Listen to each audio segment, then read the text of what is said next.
Lawmakers continue to react to the assassination attempt on former President Donald Trump. We'll hear from Senator Rand Paul and Congressman Hal Rogers.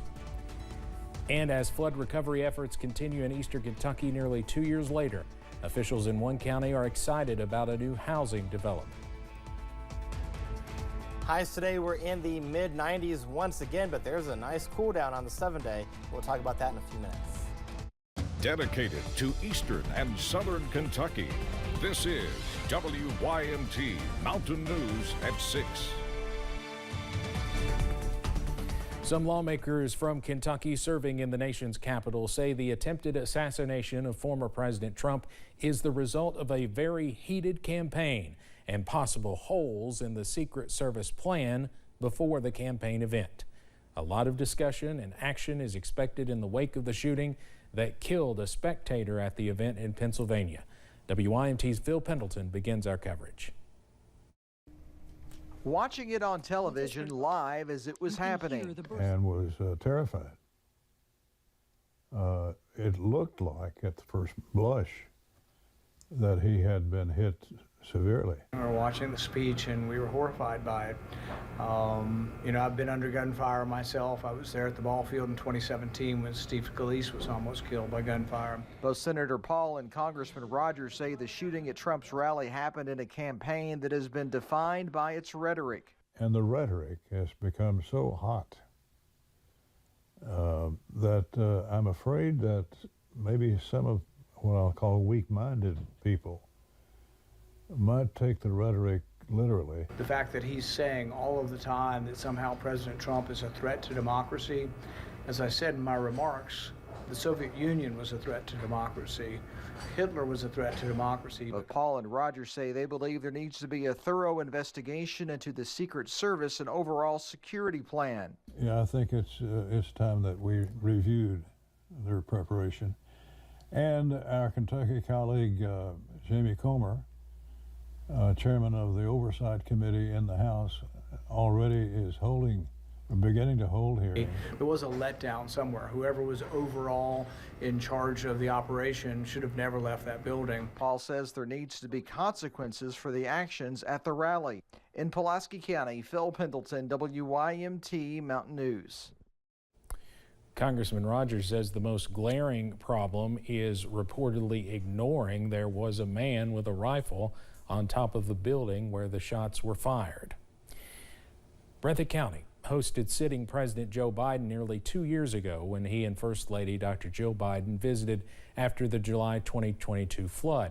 Officials with the Breathitt County Sheriff's Office say protocol for that visit was very intense.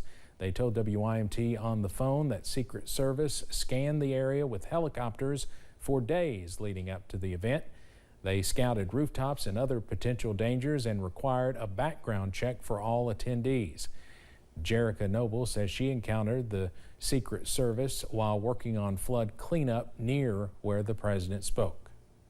They were just asking a lot of questions. Have you seen any odd people come through? Have you seen people in the woods? So they were asking a lot of our staff if we had seen different people, just to be safe and be on the safe side.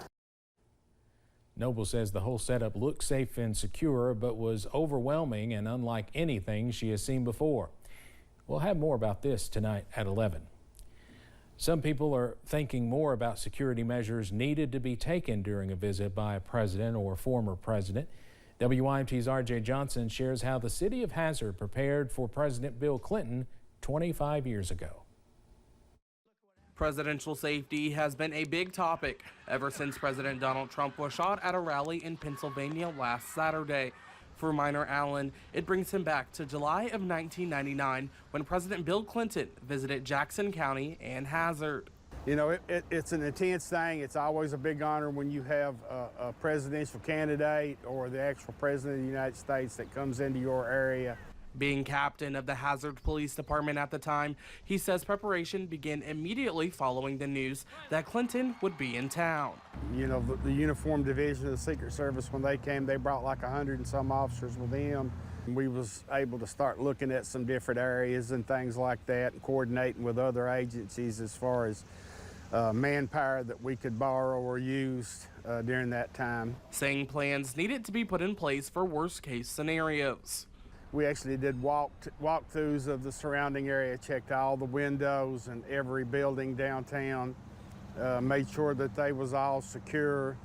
Rooftops were inspected, mountainsides, creek banks, river banks, just anything in the area. However, Allen says protocols look different when Clinton visited the area while he was not a sitting president. During just the visits for political rallies or whatever, for those that was running for office or speaking on behalf of other candidates, we never had as much presence as we did when an actual president, a sitting president came.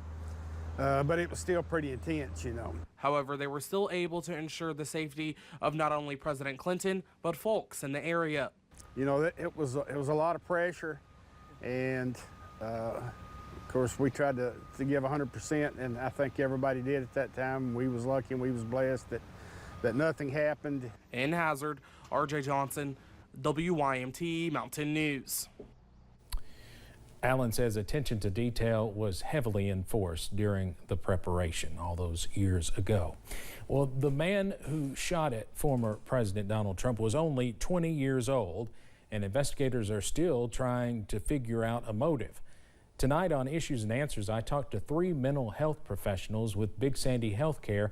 I asked what could possibly lead a young person to try and assassinate a former president.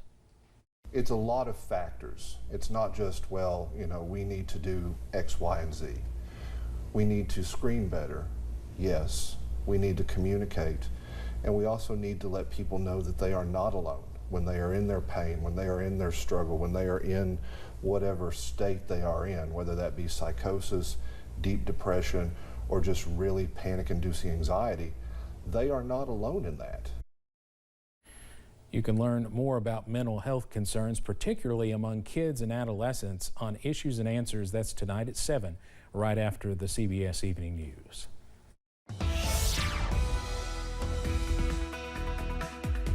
Well, as advertised, it was a hot day across eastern Kentucky. We had temperatures in the mid to upper 90s. Numbers for today played out like this.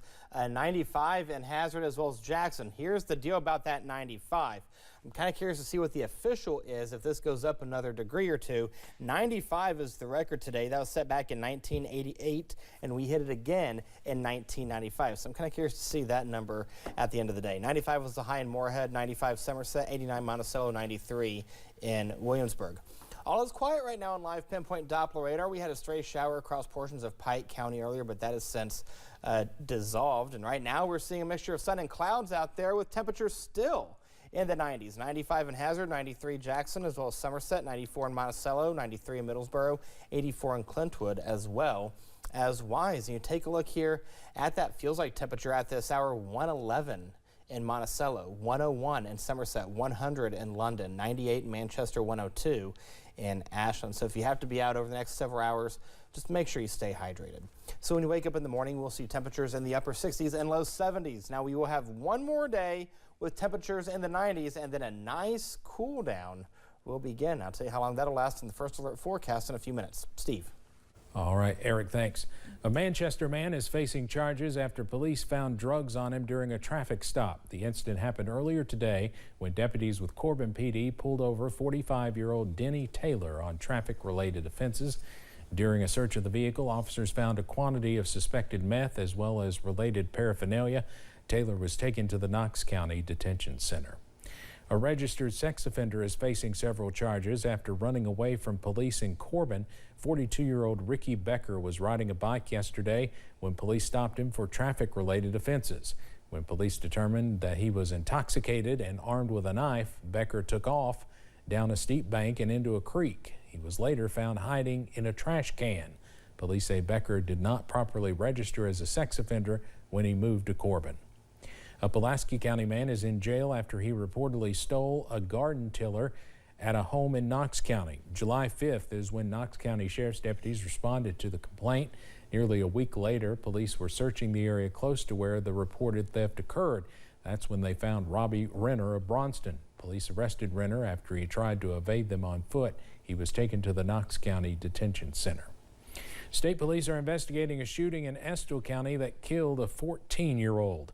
KSB says the initial investigation indicates they were shot by a 13-year-old child. Sherry Hanan works for Safe Kids Fayette County, a childhood injury prevention program through the University of Kentucky. She says many of the deaths involving children with guns can be prevented. Hanan says firearms should be unloaded and locked in gun safes with ammunition stored separately. We want to make sure that if kids can gain access, they're around those as they become older, that they really have the respect and understanding about how to handle a gun. Hanan says when it comes to firearms around children, there's always a potential for an already dangerous scenario to take a deadly turn. More than 200 bills passed during the 2024 legislative session are now officially state law.